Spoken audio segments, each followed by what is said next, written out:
Hello and welcome back to the Stellium Astrology podcast. I'm Stephanie James and today I'm going to be talking to you about earth signs, exploring the element of earth. But before I do that, I just want to say thank you to the lovely people that took the time to review my podcast. So thank you so much, Crunchy46. I really appreciate your lovely review. Saying that it's an astrology podcast that shines and gives me 5 stars. As someone who doesn't know much about astrology but has always had a sparkle of interest, this is perfect. Stephanie has a huge talent and is divine to listen to. Thank you. So informative, and I cannot wait to continue this beautiful journey of learning through her podcasts. Highly recommended. You're welcome, Crunchy. Lovely kind words from you there. This one's from Hello Mia. So, hello Mia, thank you for leaving me a 5-star review. A great go-to for any budding astrologer. Loving these podcasts on all things astrological, informative, packed full of interesting facts, tools and tips for astrology lovers, students of all levels and those who just want to know how to find out more about their own charts. Thank you, Mia. That's a sales pitch right there. That's wonderful. And a lovely comment from a friend of mine, Psychic Passage. 5 stars, best astrology podcast. Can't tell you how happy I am to have access to this podcast. It's been a long time coming. I highly recommend tuning in. It's going to be a fun and magical journey that will teach and help you to unravel many aspects about yourself. Thank you so much, Psychic Passage. Your support means the world to me. So let's get on. And you might hear me clicking about a bit, but I'm just getting bits and bobs prepared for you. So, with all of the elements, and I have already described this with, I will describe this with all of the elements, just in case this is the first show that you're tuning into. But the way to work out how far apart they are, you draw a circle down on a piece of paper and you draw an equilateral triangle, which is that is 120 degrees from point to point, 3 ways, or you just divide the circle into 3 perfectly, if you can do that. And that gives you the exact placements where you would find each element. So if you were going for fire elements, you'd have the first one lined up on Aries, and the other 2 points would line up perfectly with Leo and Sag. And we're doing the earth sign. So you would put the first point on Taurus, and the next one that would be highlighted would be Virgo, and the next one would be Capricorn. So that's kind of how far apart they are. And this is called a trine. This aspect is called a trine in astrology, and it's a harmonious and flowing aspect. And it has a sense of natural ease and natural aptitude, and is quite compatible with other signs that it's trine to. So really, essentially, the elements are what motivate and drive us. It's kind of how we interact, really, or perceive and process stimuli around us. And it kind of describes our impulses and our urges and needs. So a good book on this subject is Astrology, Psychology and the 4 Elements by Stephen Arroyo. So I'll put a little link for that in the description. And for earth signs, they really need to create something tangible and bring their visions into reality. So you're coming from the fire of Aries, or any of the fire signs that precede the earth signs. So for Virgo, the preceding fire sign is Leo, and for Capricorn, the preceding fire sign is Sagittarius. So it's taking that inspirational fire and being able to create something out of it. So instead of just being full of ideas and not really having anywhere to put it, Earth is actually able to make something physical, bring it into reality, create a tangible product. And it's also, if there's something that's already in existence, it's kind of the Earth's desire is to touch it and to feel it. It's a very tactile element. It's very earthy. It needs contact. So really just think about, I always like to try and think a little bit about getting into the vibe of the elements. So trying to, maybe meditate a little bit on it. Maybe actually what's a good way to do it is to take your shoes and socks off and go and stand on some grass, or sit on some grass and close your eyes and put your hands down and just feel it underneath your palms, and just let the grass go between your fingers, or actually pick up some dirt, or maybe tend to some plants in your house if you don't have a garden. I've got lots of plants on my windowsills, and just really think about the fact that the soil is where we plant our seeds. It's the things that we put our little, we make a little hole in the soil and we put our seed inside, pat it down and we water it and we nourish it, and so it grows. And, just think about the foliage that can actually flourish from the earth. And then think about like the rolling hills of England, particularly for me, like driving through like the Cotswolds or perhaps going to the West Country.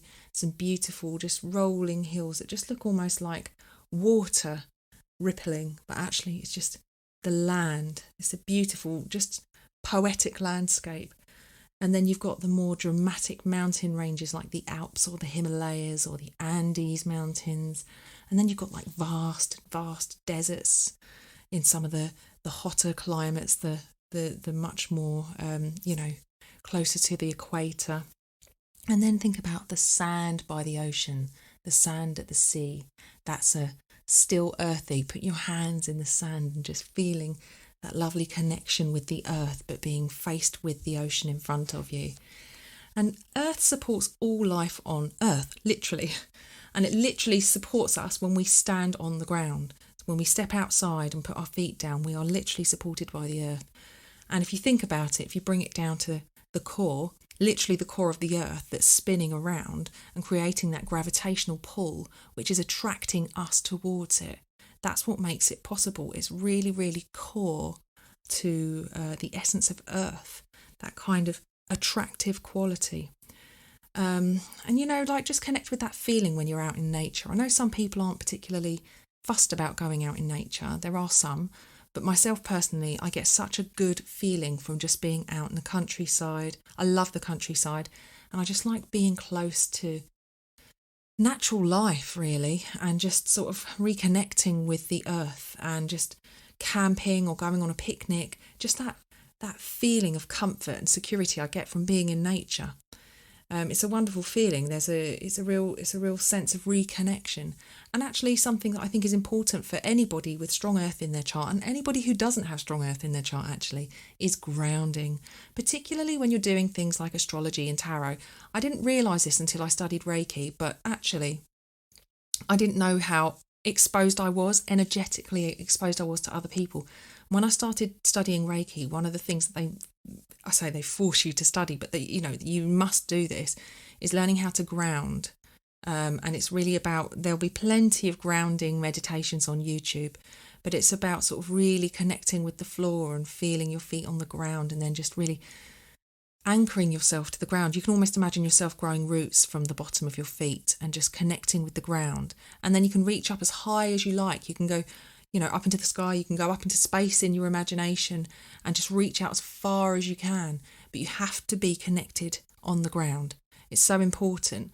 And also, things like, cleansing rituals and, rituals that actually sort of reinforce your personal shield or your boundaries, polishing your little bubble just to make sure that, you've got it clean, there's no gaps, and that all of the energy that you have is yours, and that you're not taking on anybody else's, and you're not leaking any energy anywhere else. It's so important. I didn't realise this until I did Reiki, and then when I studied Reiki and I was doing treatments and I'd forgotten to ground and protect, I would actually be really, really quite unwell for a couple of days, and then I noticed a pattern where I think I'd forgotten to ground. So grounding is really, really key, and I found that it really helps in astrology. When you're going to see clients, definitely ground yourself, and it also really helps in any situation where you're feeling stressed or you're getting into your head, or you're getting a bit emotional. Sometimes it's just about coming back into the body, and this is what Earth is all about. It's about reconnecting with the body and coming back into reality. So the Earth energy is very feminine and very yin and very passive and subconscious and internal. It's not very, drive, extroverted, active. It's very introverted, and it brings everything in. And if you think about that spinning core of the Earth, it's almost like the Earth signs have this little spinning core within them, and they do have this ability to attract, particularly Taurus. So it's quite a nice sort of, and like I said, when I say feminine or masculine, I'm not necessarily coining this and saying that it's about being male or female. It's about that essence of attracting or pursuing, or, introverted or extroverted. It's that kind of essence. So for earth signs, they really need to physically feel and connect and create and produce, and to leave the world in a better condition than they found it. I have a little cat in here with me. What are you doing? Come here. You want to be stroked? Come on, Lana. Lana is trying to pretend that she never gets any attention, but she does. So anyway, earth signs like to indulge their sensual side and to enjoy the pleasures that life affords them. They tend to release, not always, but they do tend to release emotions through physical activity. They're dependable and down to earth. If you hear someone saying, oh, he's very down to earth, or very salt of the earth type of person, that's quite an earthy reference. And, they do tend to be quite responsible. They don't shy away. If there's a strong earth element in the chart, they don't tend to shy away from responsibility. And actually, if you break the word responsible up, it's kind of like response able. They're quite responsive when needed, and they're quite able to step up to that role. So they're quite real world people. And I know, being a Capricorn myself, having an earthy sun and not much else in earth actually, I know growing up that my dad, who is my masculine archetype that I used to look up to, would say to me, come on now, that's not how it works in the real world. Money doesn't grow on trees. So, you do hear people saying these things. And as a Capricorn, that was part of my growing up mantra. That's not how it works in the real world. That's just not how the world works. It's like this is practical advice I'm giving you. You need to listen to my practical advice. So it's quite interesting sometimes. If you listen to earth signs talking, you can almost hear the earth when they're talking, because it's all very practical, very realistic stuff, often very realistic advice, very practical.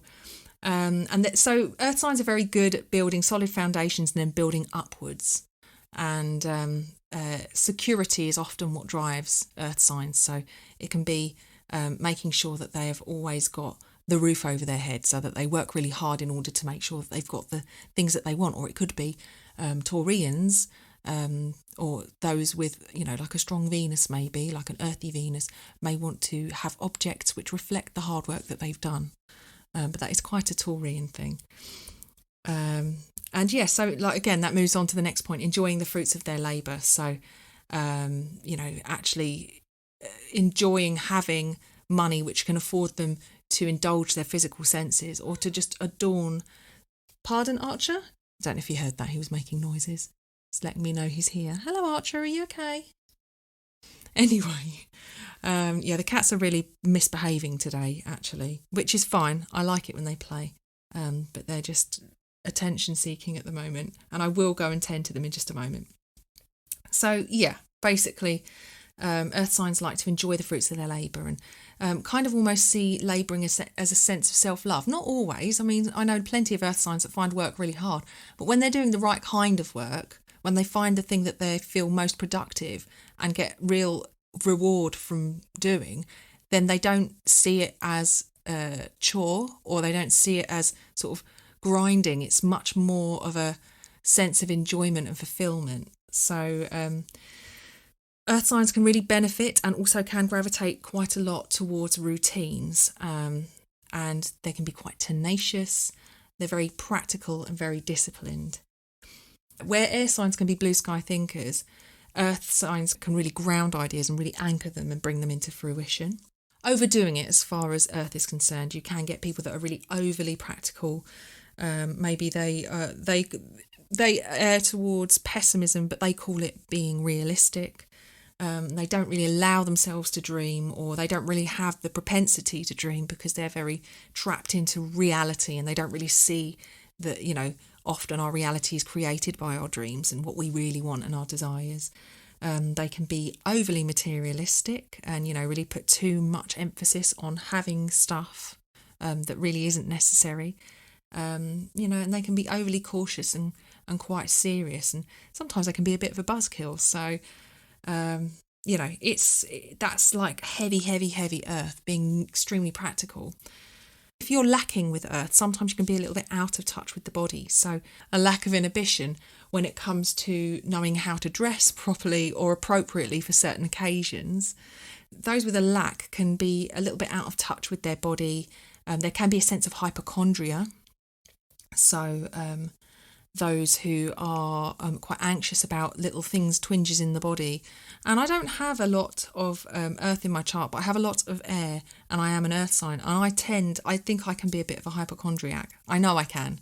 I'll be sitting there and I'll suddenly get a little twinge in my, somewhere where like close to where the appendix is. And I'll be like, oh my God, I've got appendicitis.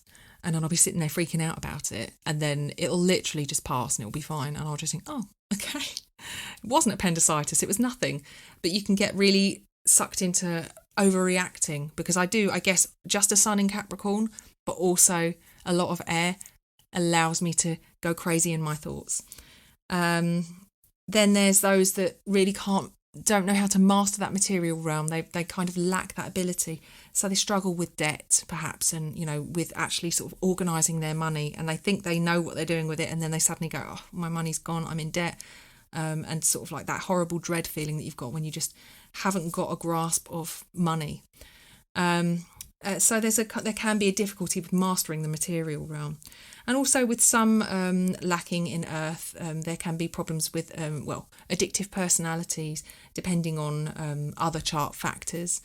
But really there is a kind of disconnect from the body. So it's like I said before, with all the signs, I think it can help. But, if you are feeling disconnected, if you are quite a heady person, if you are quite a dreamy person, or if you're just getting caught up in a stressful situation, just ground and protect yourself. And actually there's so many ways you can ground and protect. You can literally stamp on the floor, you can jump around, you can do meditations which help you get into the body, or you can do things like yoga or running or going for a walk even.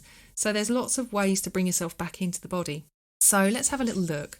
I thought I'd have a look at Paula's chart. Paula, who's a subscriber, and Paula is from Croydon. And Croydon is where I'm from. It's where my family are. And Paula has got Moon in Virgo, and she has Mars and Jupiter in Capricorn. And so she's got 3 planets in Earth, and she also has a midheaven in Earth as well. So, it's not... She's got an awful lot of Scorpio. So she's got 3 planets in Scorpio. She's got a few things in fire and some air. So she's got kind of quite a nice little balance, actually, of the elements. And she's got a fiery ascendant, so I'd imagine that she's got a Leo ascendant, so I'd imagine that there's quite a lot of, I say drama, but there's definitely a confidence that comes with Leo that doesn't shy away from the spotlight. But that Virgo moon isn't as demonstrative and extroverted as a fire sign. So it's probably quite humble, and especially with the Capricorn, Jupiter and Mars. Mars in Capricorn is a very high performing Mars placement. But yes, so Paula has 3 planets in Capricorn and an earthy midheaven. And earth signs are naturally pragmatic. They're quite practical. Emily has, and she's also from Croydon, Emily has a Virgo ascendant. So Emily has got 4 planets in Scorpio. So she's got a lot of water. But actually she's got 3 planets in Earth, and she also has an Earth ascendant. So she's got Virgo rising, her ascendant. She's got Saturn rising, which is super responsible. And sometimes with Saturn rising, people have the weight of the world on their shoulders, and life can be quite difficult. It can seem quite difficult. She has a Capricorn moon. So this is somebody who really, I think when things get tough, they can really throw themselves into work. They actually can throw themselves into work. Whereas some people, when things get tough, they just need a break from it. Capricorn moon can really just keep on going, incredibly resilient. And Jupiter in Capricorn as well. So there's a sense of, I know with Emily, that Emily works for the family business. So that's the Capricorn moon right there. And it's basically working with the family. And that Saturn rising it was probably an expectation for her to do that from a very young age. They probably talked about her working for the family business as well. So there's that kind of respect for hard work. And, with the Capricorn moon and with all that Scorpio stuff, it is very guarded.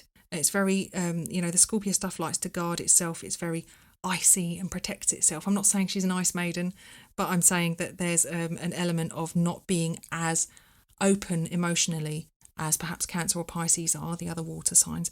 But with that Capricorn moon, it's definitely needs to work on its boundaries in order to basically maintain its energy levels and to feel secure. And yes, there's with an emphasis of planets in the 12th house in Virgo, there is an ability to give.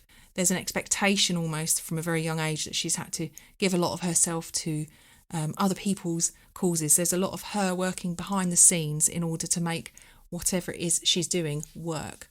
So it's very service orientated. That Virgo is the Virgo rising is very service orientated, with that Saturn and Jupiter there tucked into the 12th house. It's quite it can be quite challenging and quite hardworking and quite exhausting for anybody who does have that kind of placement. So again, grounding is important.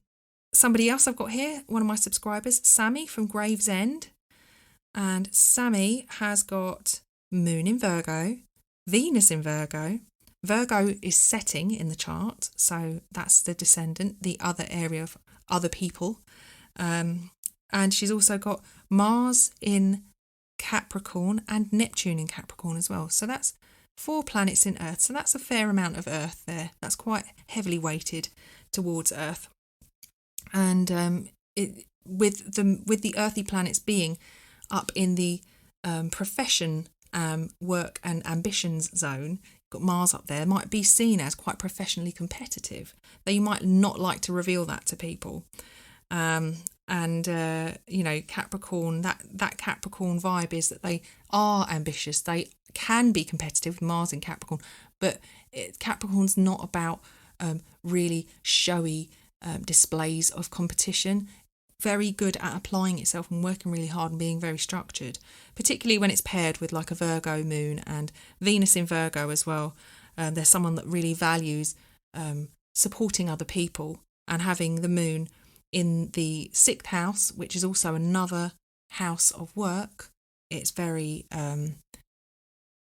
it's very routine focused, and somebody who definitely is probably very supportive and valued at work, and actually feels at home being able to work in areas that she is actually helping other people in some way and working towards other people's goals. But there is an aspiration with that Mars in the 10th house, and maybe that Neptune in Capricorn up there, dreaming of doing things her own way in some way, or leading in some way.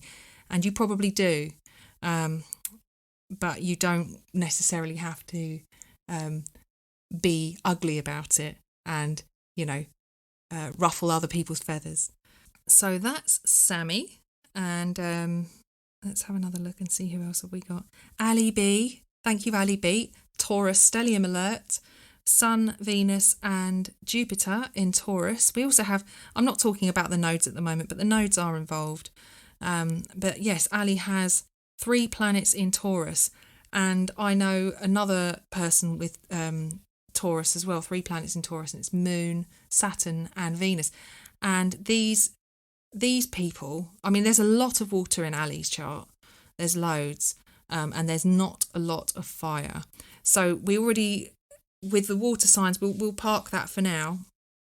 But with the earth element, there is definitely, with Taurus, a sense of anchoring in her chart, because it's on the lower part of the chart. So she's got her moon and Uranus up there in the top area, and also Neptune. So not a lot of personal planets above the horizon apart from the moon. And actually the moon is the most visible part of the most visible planet. So actually emotionally, and maybe she's known as a caregiver, perhaps she's known for being a mum maybe, or the family is very much a part of what people know about her. But actually on the bottom of the chart, there's this lovely heavy Taurus anchor that's keeping all that emotional stuff in check, or attempting to anyway. And so having like Jupiter in Taurus and Venus in Taurus, these are 2 planets that are considered to be benefic, which is like, beneficial or positive planets to have. And in Taurus, they can be a little bit overindulgent actually. So it can be a bit of a challenge to balance the how much you indulge in your physical senses. And it's probably something that you do privately. You're probably somebody who's very quite private, that keeps your personal life behind closed doors, and actually just really likes to come home and have a little, alone time and just chill out and, enjoy some good food and maybe have a nice bath, that kind of way of unwinding. But so there's a lot of earth in Ali's chart, so she may actually resonate with some of the things that I've said, and definitely about probably being a rock to other people and supporting friends. Definitely let me know. And anybody who I'm looking at their charts during this, please do let me know if I've said anything that actually resonates with you, or if you think, no, that's not right, actually. I think that actually I'm more like this. It would be interesting for me to hear. And somebody else I've got is Caris from Carshalton. And Caris is definitely going to be discussed because she has a lot of... she's very mutable, but we'll talk about that when we discuss the modes. But actually, Caris has got a Virgo ascendant and a Capricorn moon, and she also has Neptune and Jupiter in Capricorn as well. So she's got quite a lot of earth in her chart. And Caris definitely expresses that earth and expresses her emotions through yoga. She's a yoga teacher and she does yoga every single day, and she absolutely has to, if she leaves it alone, if she doesn't do it, she really feels it. She's very good at her money management. I've always known her to be very good at saving money, because she has she likes to travel. She's always enjoyed travel, so she's understood how to make money work for her as far as travel's concerned, and she's always had ensured she has the security of work. She's a hard-working individual, and she's always built herself up with training and travelling, and so she's got quite an interesting international CV full of lots of amazing skills, which she's built up to really support this lovely free-flowing freedom lifestyle that a Gemini wants, but also has the practicality and the security that Capricorn moon needs as well. So it's a very nice chart which enables her to work with the material reality world, and she's quite a practical, common sense sort of the earth person, but also has that lovely need for freedom that the Gemini stellium she has at the top of her chart requires. So and she's got quite a nice balance of planets as well. She doesn't really lack I think she lacks fire, actually. There's a little bit of fire that she lacks, but she has got a nice little she has got a heavy air emphasis, so something does have to lack. When you've got a lot of emphasis in one area, then there's another area is going to lack at some point.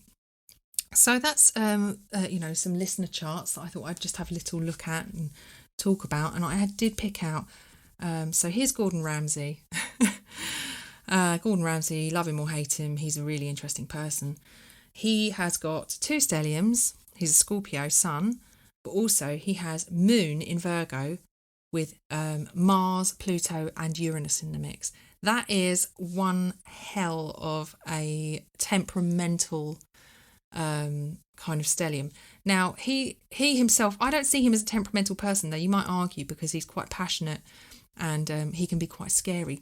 That force to be reckoned with, that sort of Pluto, that Mars-Pluto energy, which is quite, can be quite dominating, and it can be quite exciting as well. And it kind of is quite, really cuts to the core of people, but with that common sense and sort of straight down the line Virgo quality.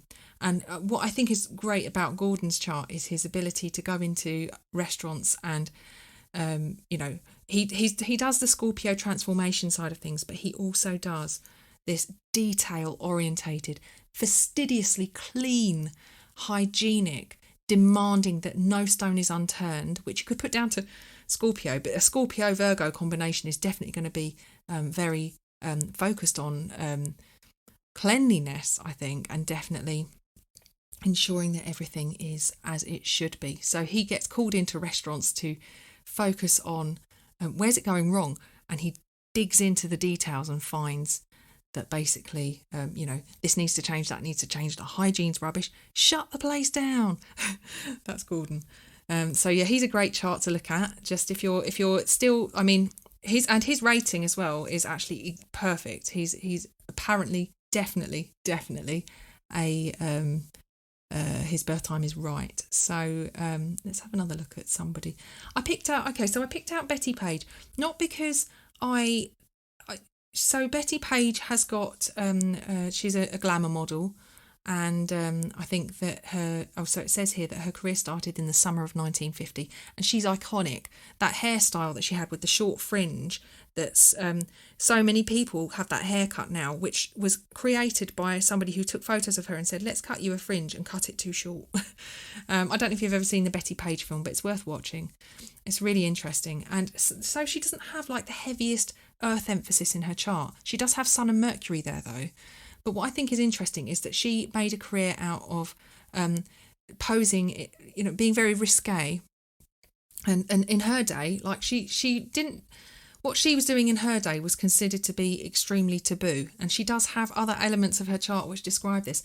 But there's something about that beauty of the Taurian physique, that kind of the body with Taurus can be so attractive and so magnetic, and it doesn't have to be the perfectly sculpted body even, but there's something really attractive about it.